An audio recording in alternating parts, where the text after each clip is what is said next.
Bali harus ekstra hati-hati dalam menyikapi kebijakan new normal di tengah tren positif COVID-19 yang masih tinggi. Penerapan new normal harus memperhatikan segala aspek, terutama dari segi protokol kesehatan.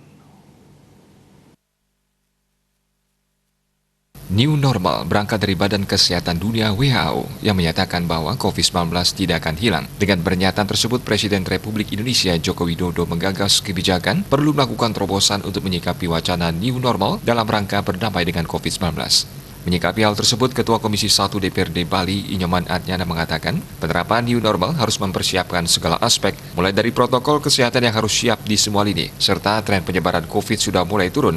Namun apabila segala aspek tersebut sudah dipersiapkan, kita tidak boleh lengah dan harus ada kebijakan yang tegas agar seluruh masyarakat mentaati peraturan tersebut. Terutama bagi mereka yang hendak masuk ke Bali harus diperketat.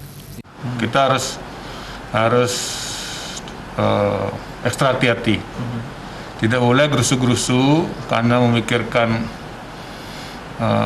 ekonomi pariwisata, tapi mengancam keselamatan jiwa manusia, penduduk Bali. Ini harus ekstra hati-hati. Dan itu harus berjalan seiring. Kalau sudah yang tadi itu oke semua, sudah siap, termasuk tempat-tempatnya, termasuk petugasnya. Jadi bisa saja dimulai Bali itu dengan istilahnya new normal.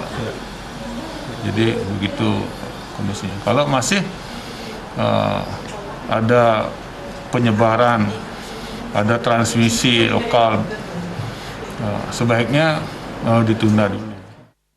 Pihaknya menambahkan, melihat tren positif COVID-19 di Bali yang masih tinggi, penerapan new normal di Bali dinilai belum tepat. Semua elemen masyarakat mesti ekstra hati-hati menyikapi situasi pandemi ini. Tidak boleh gegabah hanya memikirkan ekonomi dan pariwisata Bali, sementara mengancam kesehatan dan keselamatan jiwa masyarakat.